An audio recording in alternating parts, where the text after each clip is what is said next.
Hi guys, so this week is going to look a little bit different than normal. If you missed the Google Meets, here is an overview of the week and then what you missed today. So today we're just going to review bias. Tomorrow, because it's a full distance learning day, because juniors are taking the ACT, we're just going to have a lighter load tomorrow and you guys will be doing a quiz and you have the option of taking that quiz today. So that way, if you are taking the ACT tomorrow, you can just focus on that. Wednesday and Thursday, we're going to watch a documentary, and Friday, we're going to discuss that documentary. So if you don't have Netflix and you're a distance learner, make sure you contact me and we can make some accommodation. All right, so we are going to be taking some notes in the rest of this video. You will be allowed and highly encouraged to use these notes on the test because it will definitely help you with that quiz tomorrow. Or if you choose to take it today, it'll help you with your quiz at the end of the day. Make sure on your notes that you have a separate Google Doc or a sheet of paper, either one's fine. Add a title, add the learning target, which is right here on this Google Classroom post, and add the date. All right, here we go. So we are going to look at the most common types of bias. Remember, you just have to write down or type the underline and bolded stuff. If you want to write down the rest, that's fine. So the most common types of bias that you'll see in the media, number one, spin.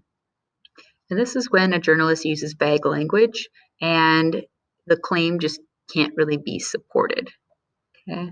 So for example, instead of saying said, a journalist might put some spin on that by saying things like gloated, erupted, boasted, mocked, rant, lashed out. All of these words kind of paint a different picture and put a different spin on that fact when they were instead of the word said. So like if let's say someone said like I got a 5 out of 5 on my quiz. That's what they said. But if you replace the word said with like gloated, I got a 5 out of 5 on my quiz, it suddenly changes to. Or erupted, like I got a 5 out of 5 on my quiz. Those are two different things, right? It sounds like a person is bragging when you use the word gloated instead of said, and it sounds like a person's like upset when you use the word erupted instead of said. Okay, so that's an example of spin. Number two, unsubstantiated claims. This is just when a journalist presents a fact, but they don't actually have any evidence to back it up.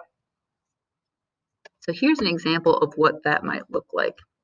Studies have shown that teachers are the most unappreciated position requiring a college degree. So they don't say what studies they're talking about. Here is one from an actual factual media source. Socialist Representative Alexandria Ocasio-Cortez, Democratic from New York, continued her long-standing pattern of not understanding how things work on Thursday. So this is underlined because they're not exactly like showing this pattern or demonstrating how they got to this like pattern of her not understanding how things work. They're just kind of saying it and they're not backing it up. If you need more time to write or type this up, make sure that you put the video on pause, push play when you're ready. Right, number three, mind reading. This is when a journalist assumes they know what another person thinks. And remember, we can kind of infer as readers what that person thinks, but it's not the journalist's job to tell us what that person thinks, even if it seems super obvious. So for example, Donald Trump's hatred of looking foolish and Democrats' conviction that they have a winning hand is leaving the president with no way out of the stalemate over his border wall. So this is underlined because they're assuming that Donald Trump hates looking foolish. I mean, we could assume that everybody hates looking foolish, but that's not the journalist's job to assume. Okay, they're just supposed to report the facts, and we don't know this for a fact.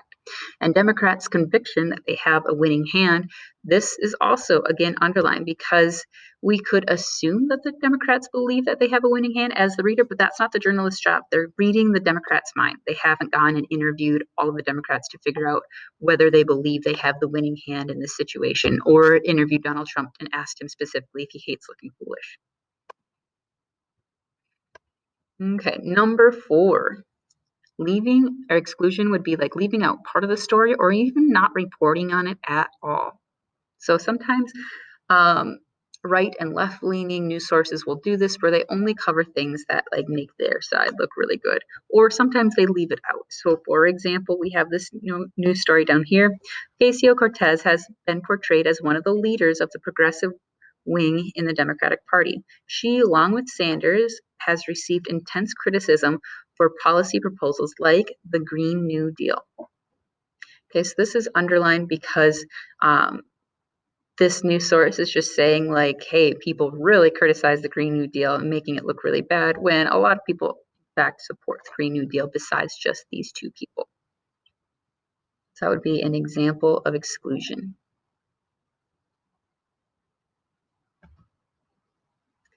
All right, and that's it for the video notes. What you guys are going to do is you are going to go ahead and exit this video, and you'll use your notes that you took today, just now in this video, and the bias practice video to help you prepare for the quiz tomorrow. And if you want to take that quiz today, that's absolutely fine. It'll be linked right here at the bottom of this Google Classroom post. Then you're going to go ahead and complete the CNN 10 analysis. When you open up that doc, it looks like this. You're just going to watch CNN 10. And you're going to summarize 2 stories. So make sure your summary includes the who, what, where, and any other relevant details, like the why, you feel like that's there. And then write a level 2 or 3 question about that news story. Remember, a level 2 or 3 question is just one that's not easily Googled. It's a little bit more critical thinking, like comparing or contrasting or asking an opinion. Then you're going to go ahead and just review kind of what you watched and identify any bias that you might have found. Your notes can definitely help you out with that.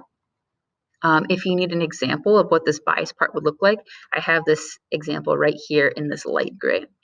Here's the rubric in case you're interested in how you'll be scored. You might want to check that out before you turn it in to make sure you have everything you need in order to be successful. Goodbye, guys.